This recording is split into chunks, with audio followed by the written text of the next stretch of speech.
ओम अज्ञानतिमिरान्धस्य ज्ञानाञ्जनशलाकया चक्षुरुन्मीलितं येन तस्मै श्रीगुरवे नमः। नमोऽयं विष्णुपादाय कृष्णप्रेष्ठाय भूतले श्रीमते जयपताका स्वामिनिति नामिने। नमाचार्यपादाय निताय कृपाप्रदायिने गौरकथा धामोदाय नगरग्रामतारिणे। नमोऽयं विष्णुपादाय कृष्णप्रेष्ठाय भूतले श्रीमते भक्तिवेदान्त स्वामिनिति नामिने। नमस्ते सारस्वती देवे गौरवाणी प्रचारिणे निर्विशेष शून्यवादी पाश्चात्य देशतारिणे। वाञ्छाकल्पतरुभ्यश्च कृपा सिन्धुभ्यो वच पतितानां पावनेभ्यो वैष्णवेभ्यो नमो नमः। पंचतत्त्वात्मकं कृष्णं भक्तरूप स्वरूपकं भक्तावतारं भक्तक्षं नमामि भक्तशक्तिकं। श्री अद्वैत नमस्तुभ्यं कलिजन कृपानिधे गौरक प्रेमप्रदानाय सीतापतये नमः।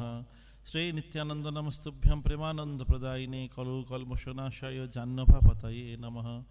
नम महावदन्नाय कृष्ण प्रेम प्रदायते कृष्णाय कृष्ण चैतन्य नामिने गौरतिष्ये नमः। हे कृष्ण करुणा सिंधु दीनबंधु जगत्पते गोपेश्वर गोपिकाकांत राधाकांत नमस्तुते। तप्त कांचन गौरंगी राधे वृंदावनेश्वरी वृषभानुसुते देवी प्रणमामि हरिप्रिये। वृंदावै तुलसीदेव वै प्रिया वै केशवशच्च विष्णुभक्ति पदे देवी सत्यवत्यै नमो नमः। जय श्री कृष्ण चैतन्य प्रभु नित्यानंद श्री अद्वैत गदाधर शिवासदि गौरभक्तवृंद।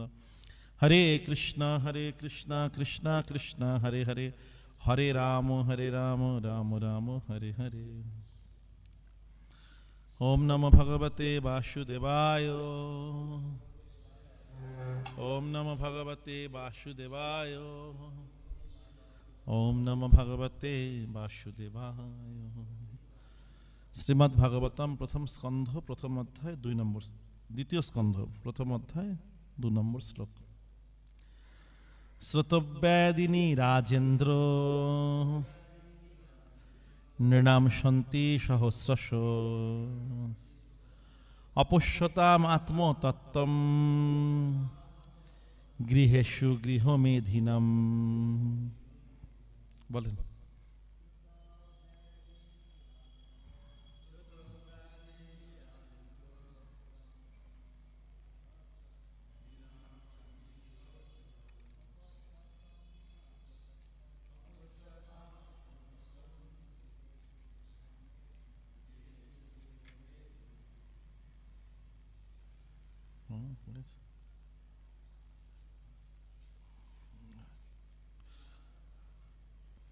अनुवाद।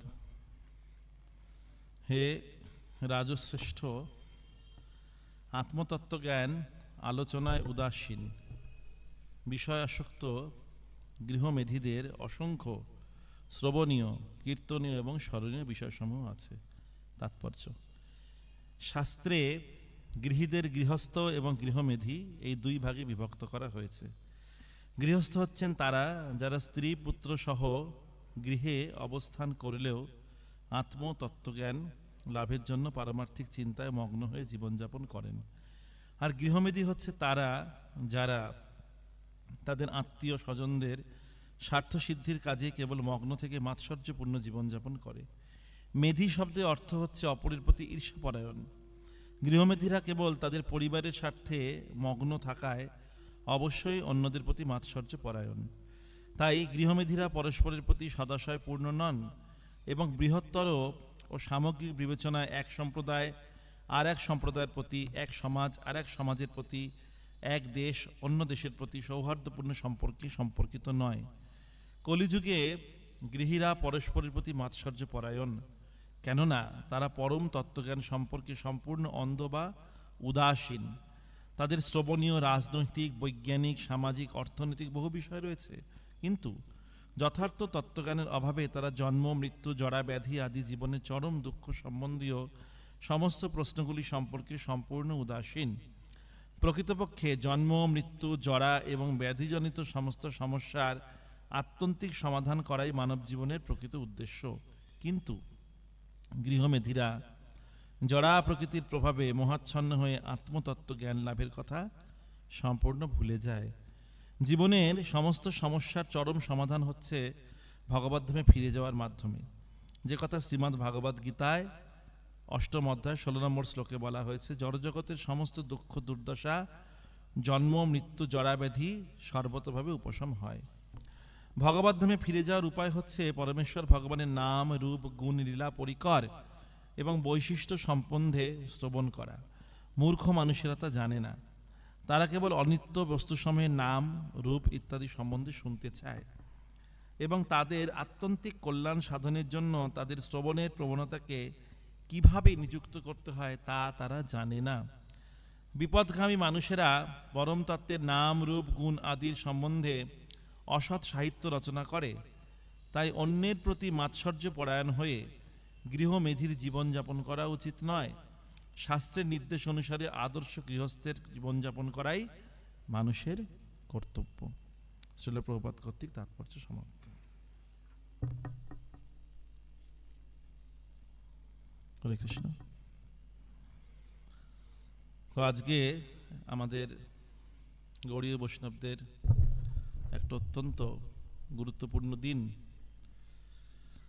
আমাদের প্রাতঃস্মরণীয়, নিত্য স্মরণীয়, বন্দনীয়, পূজনীয় এবং যাকে ছাড়া আমাদের ভক্তি জীবন অচল, সে মহাবিষ্ণু সদাশিব শ্রী শ্রী অদ্বৈত আচার্য প্রভুর আজ শুভ আবির্ভাব তিথি, যেটা আমাদের গৌড়ীয় বৈষ্ণবদের জীবন অত্যন্ত আনন্দের দিন। তো তিনি চৈতন্য চরিতামৃত গ্রন্থে বর্ণনা করা হচ্ছে, মহাবিষ্ণু জগতকর্তা মায়ায়া য সৃজত্তদ তস্য অবতার এবয় অদ্বৈত আচার্য ঈশ্বর। শ্রী শ্রী কৃষ্ণ চৈতন্য মহাপ্রভুর প্রিয় পার্শ্বদবর আদি কবি শ্রী বৃন্দাবন দাস ঠাকুর অদ্বৈত আচার্যের মহিমা বর্ণনা করেছেন চৈতন্য ভাগবত গ্রন্থে। সেই নবদ্বীপ বৈশে বৈষ্ণবাগ্রগণ্য অদ্বৈত আচার্য নাম সর্বলোকে ধন্য। এই অদ্বৈত আচার্য প্রভু বর্তমানে বাংলাদেশের শ্রীহট্ট, সিলেট জেলা, আগে শ্রীহট্ট ছিল, সেখানে লাউড় গ্রামে তিনি আবির্ভূত হয়েছিলেন। সেখানে পিতার নাম কুবের মিশ্র, মাতা নাভা দেবী। তো এই কুবের মিশ্র, এই হ্যাঁ কুবের মিশ্র তো নাকি, হ্যাঁ কুবের মিশ্র। তো এনারা বহুদিন অপুত্রক ছিলেন এবং অনেক বৃদ্ধ বয়সে ওনারা এই পুত্র সন্তান, পুত্ররত্ন লাভ করেছিলেন আজকের এই তিথিতে, মাঘ মাসের শুক্লপক্ষের সপ্তমী তিথিতে। তো সেখানে জায়গার নাম নবগ্রাম। তো জন্মানো পুত্রের আবির্ভাবের পরে অত্যন্ত আনন্দিত হয়ে ব্রাহ্মণরা কি করেন, সমস্ত সবাইকে মহাপুরোপিতা করেছিলেন, সমস্ত মানুষকে তিনি সমস্ত অনেক ধন সম্পত্তি প্রদান করেছিলেন এবং তিনি রাজকর্মচারী ছিলেন। তখন সেখানকার রাজা ছিলেন দিব্যনারায়ণ বলে, তিনি রাজা সিংহ, তিনি রাজা ছিলেন সেইখানকার শ্রীহট্টের। এই রাজকর্মচারী ছিলেন, অনেক অর্থ ওনার ছিল, প্রদান করেছেন এবং যথাসময় সেই পুত্রের নামকরণ হয়। নাম দেওয়া হয়েছিল কুবের, না নাম দেওয়া হয়েছিল কমলাক্ষ। কুবের তো পিতার নাম, কারণ চোখগুলো তার খুব সুন্দর, পদ্ম ফুলের পাপড়ির মতো, সেই জন্য নাম দেওয়া হয়েছিল ওনার কমলাক্ষ নাম দেওয়া হয়। আর আরেক নাম দেওয়া হয়েছিল মঙ্গল, কারণ খুব বড় মঙ্গল সাধিত হয়েছিল পুত্র লাভ করে, তাদের মঙ্গল নাম দেওয়া হয়েছিল। তো যথাসময় ওনার বিভিন্ন সংস্কার আদি হয়, বিদ্যা আরম্ভ, তারপরে উপনয়ন, ব্রাহ্মণ সন্তান যেহেতু উপনয়ন আদি বিভিন্ন সমস্ত কিছু সংস্কার সাধিত হয় এবং তিনি অল্প বয়সেই ব্যাকরণ এবং বিভিন্ন শাস্ত্রে অত্যন্ত পারদর্শিতা লাভ করেন। তো যখন একবার ওনার 12 বছর বয়স, একবার ওনার মাতা মাতৃদেবী নাভা দেবী তিনি চিন্তা করেছিলেন সপ্ততীর্থ, এই যে আমাদের গঙ্গা, যমুনা, গোদাবরী, সরস্বতী, নর্মদা, সিন্ধু, কাবেরী, যে সমস্ত নদীতে স্নান করবেন এবং সেখানে বিভিন্ন তীর্থে ভ্রমণ করবেন। তো অনেক বয়স হয়ে গিয়েছিল, তো ওনাদের সব হঠাৎ করে এরকমভাবে তীর্থে ভ্রমণ করা সম্ভব নয়। তখন সেখানে এক নদী ছিল, জাদুকাঠা নদী। তো সেই নদীতে সমস্ত তীর্থকে আহ্বান করেছিলেন কে, এই অদ্বৈত আচার্য পণ করেছিলেন, আহ্বান করে মাতাকে এবং পিতাকে সেখানে স্নান করাবেন। তা সেইখানে সমস্ত তীর্থরা, যেহেতু তিনি মহাবিষ্ণু, তো সমস্ত তীর্থরা প্রভুর সেবা করবার জন্য সেখানে উপস্থিত হয়েছিলেন এবং সেখানে মাতৃদেবী, নাভা দেবী এবং পিতা তারা সেখানে স্নান করেন এবং সেই জন্য যেহেতু পণ করেছিলেন তাই সেই জায়গার নাম হয় পণ তীর্থ, এখনো আছে। এই আজকের দিনে সেখানে মেলা, আজকে না, চৈত্র মাসের চৈত্র মাসে সেখানে অনেক বড় মেলা হয়, সেখানে অনেক লোক সমাবেত হয়, এখনো সেই জায়গা আছে। তো পরবর্তীকালে ওনারা চলে আসেন আমাদের এই শান্তিপুরে, গঙ্গা তটে বসবাস করবেন বলে ওনারা মনস্থির করে ওনার পিতা মাতা এবং উনি অদ্বৈত আচার্য এখানে চলে আসেন, শান্তিপুরে বসবাস করতে শুরু করেন। তো সেখানে বসতবাটি নির্মাণ করেন শান্তিপুরে। তারপরে ওনার পিতা মাতা উভয় গত হলেন, নাভাদেবী কুবের মিশ্র উভয় কি হলেন, উভয় তখন দেহান্তর হলো। উনি মনে অত্যন্ত দুঃখিত হলেন, অদ্বৈত আচার্য প্রভু দুঃখিত হয়ে, মানে কমলাক্ষ তখন নাম, তাতে উনি তখন কি করছেন, তখন তিনি তীর্থ ভ্রমণে বার হলেন। তিনি গয়ায় গেলেন, পিতৃ পিণ্ডদান করলেন, পিতৃ শ্রাদ্ধ করলেন, এবং সেইখানে ওনার সঙ্গে সাক্ষাৎ হলো মাধবেন্দ্র পুরীপাদের। সেখানে সাক্ষাৎ হলেন এবং উনি কৃপা আশীর্বাদ লাভ করলেন, দীক্ষা হয়নি তখনও। তারপরে উনি ওখান থেকে গেলেন হলো বৃন্দাবনে গিয়ে সেখানে পরিভ্রমণ করতে করতে মদনমোহন বিগ্রহ প্রাপ্ত হয়েছিলেন। প্রাপ্ত হয়ে সেখানে সেবা পূজা করতেন। সেখানে তিনি মদনমোহন বিগ্রহের নিত্য সেবা পূজা করতেন। কিন্তু তিনি চিন্তা করলেন, আমি তো সারা জীবন বৃন্দাবনে থাকবো না, আমি চলে আসবো সেখান থেকে। তা সেই এই পরবর্তীকালে মদনমোহনের সেবা কে করবে চিন্তা করছেন। তা সেই সময় চিন্তা করতে করতে মদনমোহনের নির্দেশেই, আমরা সবাই জানি চৌবের পরিবার এসেছিল, দামোদর চৌবের নামে, ওনাকে আবার ভগবানের আদেশে ওই বিগ্রহ হস্তান্তর করা হয়, সেখানে সেবিত হন। তারপরে উনি মনে অত্যন্ত দুঃখ পান এবং চলে আসেন, যে ভগবানকে তিনি সম্প্রদান করলেন, সেখানে চলে আসলেন কোথায়, ওনার বসতবাটি যেখানে শান্তিপুরে। তো সেইখানে আসার পরে তিনি সেখান থেকে এসে তখন মাধবেন্দ্র পুরীপাদের তীর্থভ্রমণ করতে করতে শান্তিপুরে এসে উপস্থিত হন। মাধবেন্দ্র পুরীপাদকে পেয়ে অত্যন্ত আনন্দিত হন এবং তিনি বলেন, আপনি আমাকে দীক্ষা প্রদান করুন, আমি আপনার থেকে দীক্ষা মন্ত্র গ্রহণ করতে চাই। অদ্বৈত আচার্য প্রার্থনা করলেন। তা মাধবেন্দ্র পুরীপাদ আশীর্বাদ করলেন, দীক্ষা দিলেন। এবং তিনি যখন সেখান থেকে বৃন্দাবন থেকে আসছিলেন, মনে অত্যন্ত খেদ দুঃখ প্রকাশ পেয়েছিলেন, দুঃখ করছিলেন। যখন মদনমোহন চলে যায়, দিয়ে দেয় চৌবেকে, ভগবান নেই সামনে, তো তখন তিনি একটা চিত্রপট পান, সেটা বিশাখা দেবীর হাতে আঁকা মদন গোপালের বিগ্রহ চিত্রপট। সেই চিত্রপটটাকে সঙ্গে করে তিনি শান্তিপুরে নিয়ে এসেছিলেন। সেই চিত্রপট দর্শন করে মাধবেন্দ্রপুরী অত্যন্ত আনন্দিত হন এবং বলছেন যে ওনার পাশে রাধারানী কোথায়। রাধারানী চিত্রপট উনি পাননি।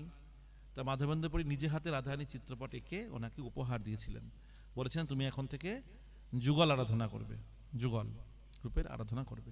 তিনি তখন শ্রী শ্রী রাধা মদন গোপালের আরাধনা করছেন। এবং এখনো বৃন্দাবনে সে অদ্বৈত বট রয়েছে, যেখানে অদ্বৈত আচার্য ছিলেন এবং মদনমোহনকে প্রাপ্ত হয়েছিলেন, সেই জায়গা এখনো আছে, অদ্বৈত যে বিগ্রহ সেখানে রয়েছে।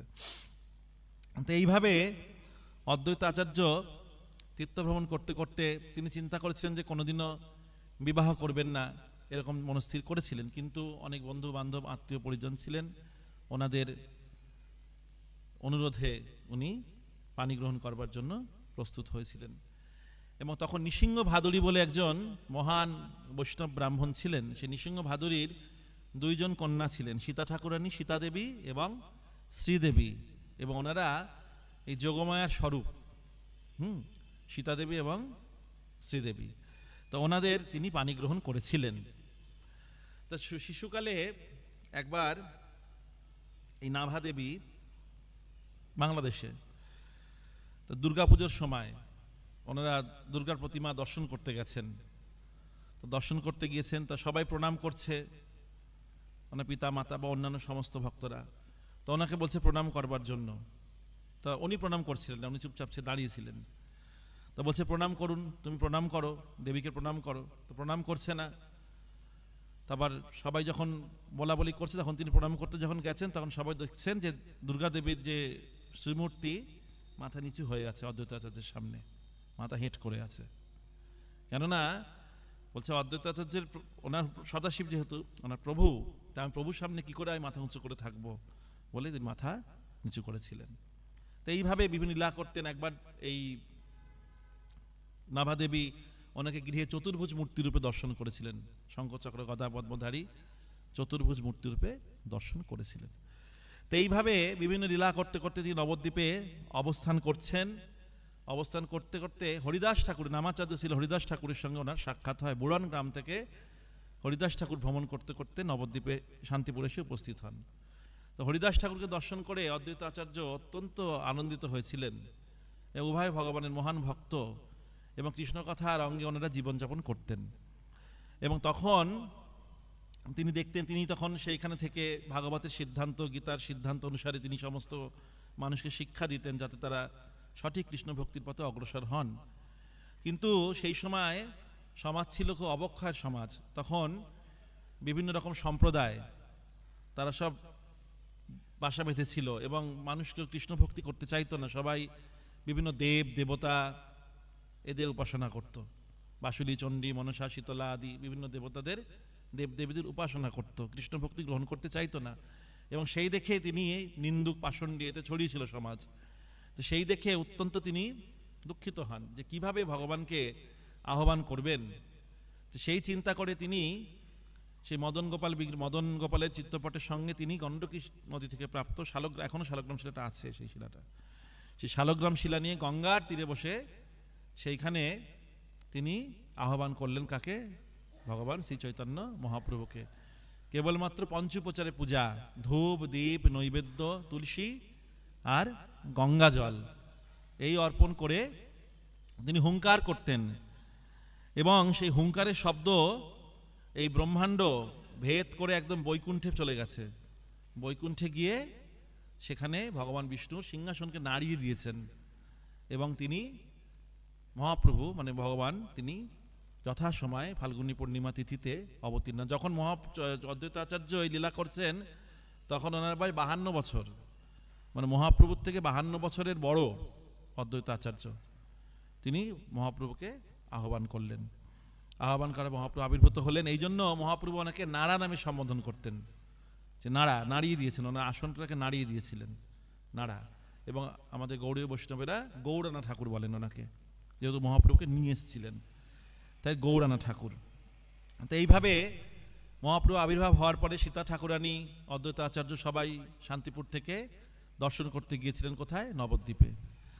তারপরে ওনারা জগন্নাথ মিশ্র সতীদেবীর, সতী মাতাদের সান্নিধ্য লাভ করবার জন্য ওনারা, এখনো অদ্বৈত ভবন আছে আমাদের মায়াপুরে, তো অদ্বৈত মহাপ্রভুর বাড়ির পাশেই ওনারা গৃহ নির্মাণ করে সেখানে বসবাস করছিলেন। এবং সেইখানে মহাপ্রভুর দাদা বিশ্বরূপ প্রতিদিন উনি ভাগবত শ্রবণ করতে যেতেন। আর মহাপ্রভু ছোটবেলায় সচিমাতা বলতেন দাদাকে ডেকে নিয়ে এসো, তো দাদাকে তিনি ডাকতে যেতেন। মহাপ্রভু দেখতে অত্যন্ত সুন্দর, সবাই খুব প্রীত হতেন মহাপ্রভু দর্শন করে, অদ্বৈত আচার্য খুব ভালোবাসতেন। তো এইভাবে কিছুদিন পরে বিশ্বরূপ সন্ন্যাস গ্রহণ করে চলে যায়। আর বিশ্বরূপ যখন সন্ন্যাস গ্রহণ করে চলে যায়, সচিমাতা মনে মনে অদ্বৈত আচার্যের প্রতি দোষারোপ করেছিলেন। বলছেন দেখো এমন কি বললো যে আমার পুত্রটা, জ্যেষ্ঠ পুত্র সন্ন্যাস নিয়ে গৃহত্যাগ করে চলে গেল। তা মনে মনে তিনি ক্রুব্ধ হয়েছিলেন, বলেননি কিছু অদ্বৈত আচার্যের প্রতি। তা পরবর্তীকালে যখন চৈতন্য মহাপ্রভু শ্রীবাস ঠাকুরের অঙ্গনে 7 প্রহরিয়া ভাব ধারণ করেছেন, তো তখন সবাইকে প্রেম দিচ্ছেন, সকলকে প্রেম দান করছেন, সচিমাতাকে আর ডাকছেন না। তো সবাই তো তখন চিন্তা করছে, আরে সচিমাতাকে ডাকছে না, কি ব্যাপার? সবাইকে যাকে তাকে প্রেম দিচ্ছে, সবাইকে ডাকছে, তার স্বরূপ দর্শন করাচ্ছেন, তো মাকে কেন ডাকছে না? তখন সবাই অদ্বৈত শ্রীবাস ঠাকুর আদি অন্যান্য ভক্তরা নিবেদন করছেন, প্রভু আপনি মাকে ডাকছেন না কেন? তা বলছে না, মাকে ডাকা যাবে না, মা এই নাড়াচরণে অপরাধ করেছে, মাকে আমি প্রেমদান করব না। কি ব্যাপার? তাহলে কি করতে হবে? সেই অদ্বৈত আচার্যের চরণধূলি মাকে মাথায় নিতে হবে, তবে আমি ক্ষমা করো মাকে, তবে সে কৃষ্ণ প্রেম প্রাপ্ত হবেন। তা তখন সচিমাতা শ্রবণ করে অদ্বৈত আচার্য চরণের দিকে এগিয়ে যাচ্ছেন। অদ্বৈত আচার্যকে চরণ দেবে, বলছে আমি কি করে মা যশোদাকে আমার চরণের ধুলো দেব? সচিমাতা তো যশোদা, কিভাবে মা যশোদাকে আমার চরণে ধুলো দেব? এটা চিন্তা করে তিনি অত্যন্ত দুঃখিত হয়েছেন। এবং তিনি মানে মা যশোদার, সচিমাতার অনেক স্তুতি করছেন। স্তুতি করতে করতে প্রেমাবশে তিনি মূর্ছা চলে গেছেন। সচিমাতার স্তুতি করতে করতে মূর্ছা গেছেন সেই শিবাস অঙ্গনে। এবং সেই সুযোগে সচিমাতাকে অদ্বৈত আচার্য চরণধূলি মাথায় নিয়েছেন। এবং তখন মস্তকে নেবার পরে ওনার সর্বশরীরে কৃষ্ণপ্রেমের বিকার জাগ্রত হয়েছে। তো এইভাবে অদ্বৈতাচার্যের সঙ্গে অদ্বৈতাচার্য লীলাবিলাস করতেন। তো একবার শান্তিপুরে অদ্বৈতাচার্য আছেন, তা দেখি মহাপ্রভু আমাকে কেমন আমার প্রতি আমার তার প্রীতি মানে ভালোবাসা বা প্রীতি তিনি লাভ করেন। তো তিনি ভক্তির যে প্রচার, ভক্তি যে জ্ঞানের থেকে যে ভক্তি বড় সেইটা প্রচার না করে মায়াবাদ প্রচার করছিলেন, যে জ্ঞান বড়। তো বসে বসে তিনি ক্লাস দিচ্ছেন আর বলছে যে না, যদি কারো জ্ঞান না থাকে তাহলে ভক্তিটা লাভ হবে কি করে? দর্পণ আছে কিন্তু চক্ষু নেই, তাহলে আর কি হলো? দর্পণটা দিয়ে লাভটা কি হলো? এরকম করে বিভিন্ন রকমভাবে ভক্তি তত্ত্বের থেকে জ্ঞান তত্ত্ব যে বড় সেটা তিনি ব্যাখ্যা করছেন, মায়াবাদী দর্শন ব্যাখ্যা করছেন। যখন চৈতন্য মহাপ্রভু শুনতে পেলেন আরে অদ্বৈত আচার্য এরকম ব্যাখ্যা করছেন, মহাপ্রভু ক্ষুব্ধ হয়ে একদম সেই মায়াপুর থেকে চলে গেছেন শান্তিপুরে। বলছে কি ব্যাপার নাড়া, তুমি এরকম করে জ্ঞান তত্ত্ব ভক্তি তত্ত্বের মধ্যে তুমি কোনটা শ্রেষ্ঠ তুমি মনে করছো? তো বলছে কেন প্রভু, জ্ঞান তত্ত্বই শ্রেষ্ঠ, জ্ঞান না হলে তো ভক্তি হবে না। এরকম করে বলছে, জ্ঞান তো লাগবেই, জ্ঞান ছাড়া কি করে হবে? এরকম করে বলছে। আর শুনে চৈতন্য মহাপ্রভু অত্যন্ত ক্রুব্ধ হয়েছেন, ওনাকে একদম টেনে পিঁড়ি থেকে নামিয়ে মানে ব্যাসাসন উঁচুতে নামিয়ে ফেলে ওনাকে প্রহার করেছেন, মেরেছেন। আর যত প্রহার পাচ্ছেন তত তিনি আনন্দে বিহ্বল হয়ে উঠছেন। বলছে আমি দেখতে চাই যে প্রভুর আমাকে কত ভালোবাসে, তাই আমাকে কি করছেন, যে প্রহার করছেন, আমাকে শাসন করছেন। তিনি মানে অদ্বৈতাচার্য হৃদয়ে অত্যন্ত আনন্দ প্রকাশ পেয়েছেন। তাই আমাদের মনে রাখতে হবে, যদি আমাদেরকেও শাসন করে তাহলে তিনি আমার প্রকৃত কি শুভাকাঙ্ক্ষী, না হলে যা করছি ঠিক আছে ইন্ধন দিলে তারা সেটা প্রকৃত শুভাকাঙ্ক্ষী সে নয়। এখানে শিক্ষা অদ্বৈতাচার্য জীবনী থেকে।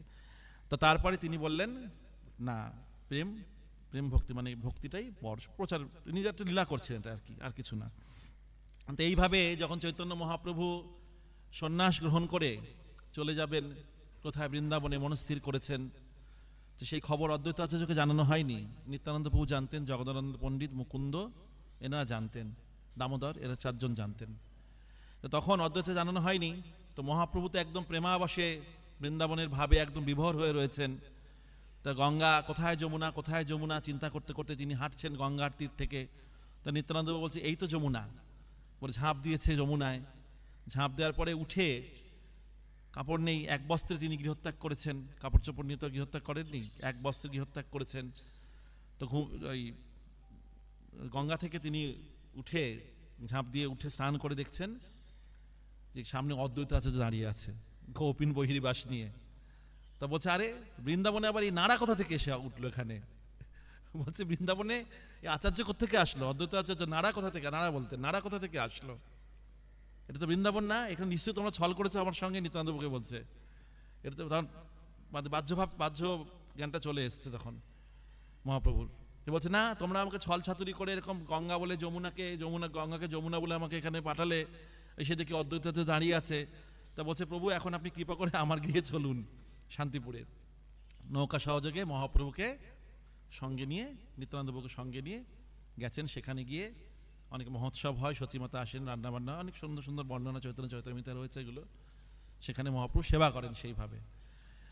তারপরে আমরা সবাই জানি পরবর্তী অনেক লীলা আসে, তো আলোচনা এত করা যায় না অল্প সময়। তো সেখানে পরবর্তীকালে এই অদ্বৈত আচার্য যখন মহাপ্রভু নীলাচল ধামে চলে যান সন্ন্যাস নিয়ে, তখন অদ্বৈত আচার্য সমস্ত কিছুতে অগ্রে ছিলেন, সমস্ত কিছু লীলাতে আগে ছিলেন তিনি। মহাপ্রভু সমস্ত কিছুতে অদ্বৈত আচার্যকে সেখানে রেখেছিলেন। সাতপহরিয়া ভাবে যখন রথের সময় নৃত্য হতো, সে নৃত্য অদ্বৈত আচার্য একটা দল থাকতো। তারপরে যখন কাজী দলন হয় তখন অগ্রে ছিলেন হরিদাস ঠাকুর, মধ্যে ছিলেন অদ্বৈত আচার্য, এবং তারপরে ছিলেন নিত্যানন্দ প্রভু, পিছনে ছিলেন চৈতন্য মহাপ্রভু সমস্ত ভক্তদের নিয়ে। তো একবার চৈতন্য মহাপ্রভু বলছেন নারা তুমি কিছু বর প্রার্থনা করো আমার কাছে, আমি তোমার বর দিতে চাই, আশীর্বাদ দিতে। বলছে বর? আর কি বর আমি চাই? তোমাকে আমি পেয়ে গেছি, আমার তীর থেকে আর কোনো কিছু পাওয়ার নেই, আমি তো প্রেম রত্নধন পেয়ে গেছি। বলছে না, তোমাকে আমি বর দেবো, তুমি আশীর্বাদ দেবো, তুমি আমার কাছে কিছু চাও।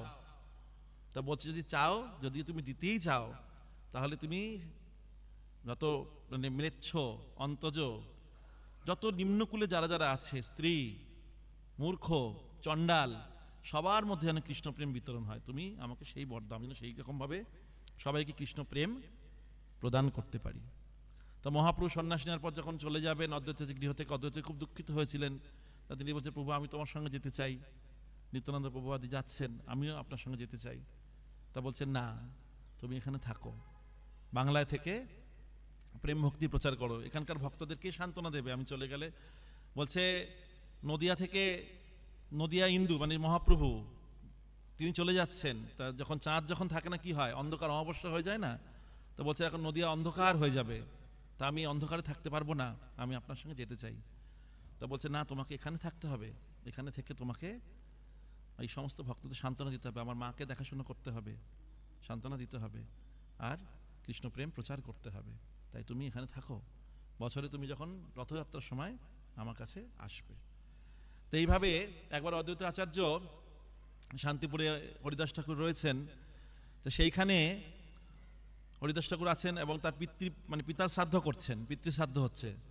তা পিতৃশ্রাদ্ধের অগ্রভাগ অগ্রদানী ব্রাহ্মণকে দিতে হয়।